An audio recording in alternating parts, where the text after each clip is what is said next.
As you know, Kamala Harris has dropped out of the race. The pundits are saying that Ms. Harris failed to deliver a compelling reason why she, and not any of the other candidates, should be President of the United States. Well, in my opinion, none of the candidates has done that.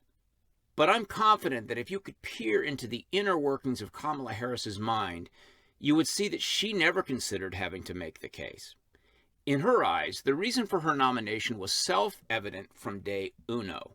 She saw it every time she looked in the mirror since the first day that she considered running. I don't mean running for president, I mean running for senator. Her Senate run was only about the White House. She was being groomed, and everybody in California knew it. Those of you who have been following this channel for a while have heard me talk about the Aging-Lefty Bucket-List. This is the list of firsts that Democrats of a certain age are determined to fill vis-a-vis the presidency and identity politics. Democrats are now politically controlled by their progressive wing. These progressives are control freaks and change junkies who live to do something cutting edge. To them, politics is a contest. They are most excited about getting things done that conservatives haven't done and wouldn't do. Gay marriage, abortion without limits, sanctuary cities and open borders. The Green New Deal. The feminist view of women as uniquely wonderful was eclipsed by the completely contradictory claim that a man is also a woman if he identifies as one. This constant need to push new ideas is not driven by the intrinsic value of the ideas themselves. They want these changes only because they are firsts. They are like mountain climbers without the skill or courage. When George Mallory was asked why he kept trying to climb Mount Everest, he said, "Because it's there." This is what drives the progressive Democrats. They have a pathological need to get there first. Their presidential bucket list goes roughly as follows. First black president, male. First female president, white. First female president of color. They're getting old, so of color is a way of settling for anybody who's not white.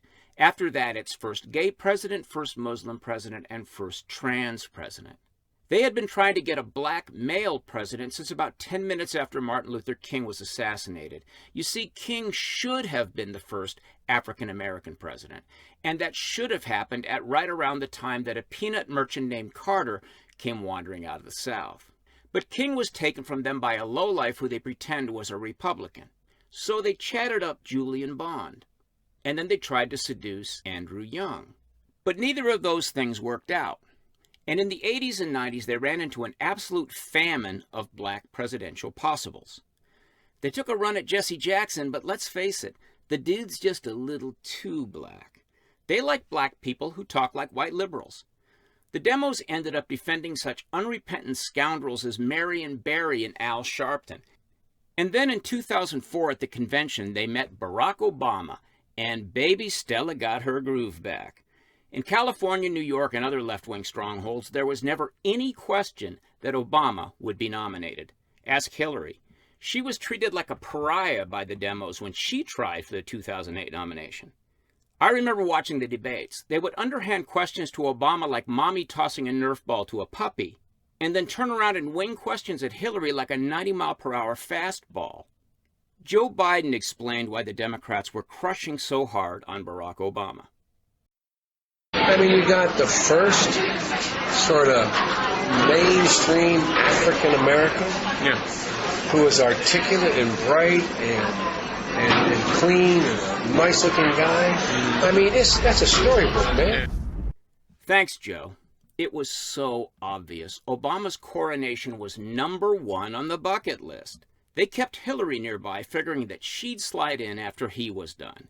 She would be #2, in a manner of speaking. And in 2016, they trotted her up to the starting gate as expected. But then, Trump! The demos didn't really even like HRC, but they need a woman president. They need one. And Hillary was there and well known and would bring Bill back into the game. So they held their nose and nominated her. The aging lefties I'm talking about are the Vietnam generation, the Chicago 7 and Haight-Ashbury generation, the Gloria Steinem generation. They are 10 or 15 years older than me. Old. Almost as old as Joe Biden and Bernie Sanders. They won't be around that much longer. And it took forever to crack the color barrier. Will they even live to see a woman president? It's getting iffy. That's one of the reasons they hate Trump with all the wheezing arthritic vitriol they can summon. As Hillary was preparing for her red carpet entrance to 1600 Pennsylvania Avenue, the California demos were quietly slipping Kamala into the Senate, which nowadays is a bit like the green room at American Idol. Is there anybody in the Senate without presidential ambitions? Harris's run for Barbara Boxer's seat was as close to unopposed as it gets. Everybody important endorsed her. Loretta Sanchez, another Democrat, was her only opponent, and it wasn't close. Since her first run for public office, which was district attorney of San Francisco, she had been the darling of the white liberal socialites, just as Obama had been in Chicago. Kamala never wanted to be senator. This was an Obama-style ramp-up to the big game. You serve a year, and then you start running for POTUS. Remember, Harris announced for the Senate in early January of 2015. She had no way of anticipating Donald Trump. Nobody was confident that a Democrat would win the White House. The Republicans controlled both houses, with the biggest majority since 1931. The Obama economy was roadkill. Hillary was badly damaged, and most people thought Jeb Bush would win in 2016. That's who Harris was betting she would face in 2020, Jeb Bush. See what I mean? Why would Harris think that she would need a unique agenda then or now? The agenda was that the aging lefties would nail down number 2, first woman president, while tossing in of color for good measure. 2 birds with 1 stone. Can you dig it? But that wretched Trump, he ruins everything. The whole game changed. One of Orange Man's superpowers is that he makes everybody think they can do big things. If you love him, you probably started a company or at the least bought a new work truck. If you hate him, you probably considered running for president yourself. Everybody else did. Kamala looked around and thought, who are all these random white people and why are they on my debate stage? To add insult to injury, Joe Biden stumbled into the race through a side door, like a drunk looking for the restroom, and somehow he jumped to an immediate 15-point lead. Because the progressives aren't in control of the electorate. But Cammie pulled on her big girl pants and came out swinging. She landed a few heavy blows on Uncle Joe, and for a few minutes, she was in the lead. That was more like it. Now she was in the catbird seat. Now came the sense of certainty, nay, the sense of destiny. But just as Hillary's hubris brought her low before the gods, Kamala's wings proved to be made of wax when she flew too close to the sun. First, in an attempt to finish off old Joe, she accidentally threw St. Barack under the immigration bus. And then she got blindsided by that soldier bitch from Hawaii. And after her cringy charm offensive and the defecting of her staff to other campaigns, it was all over. She's too exhausted now even to bother calling us all racists. The only reason Kamala thought she would win was the Aging-Lefty Bucket-List. Who could have foreseen the kaleidoscopic weirdness that now grips the party of Barack Obama?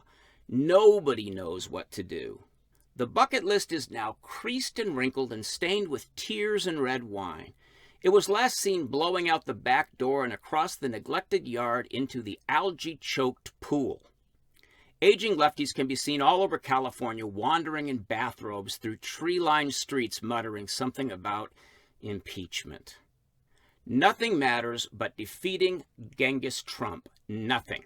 And if that means propping up a doddering old Delaware politician who forgets where he is and tends to reminisce about black people as if they are house pets he remembers from his youth on the old plantation, then so be it. Fond hopes of running the bucket list all the way down to first non-human president are now lost.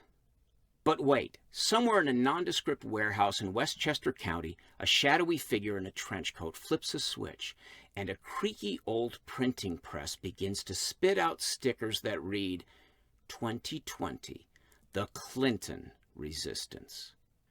Da-na-na!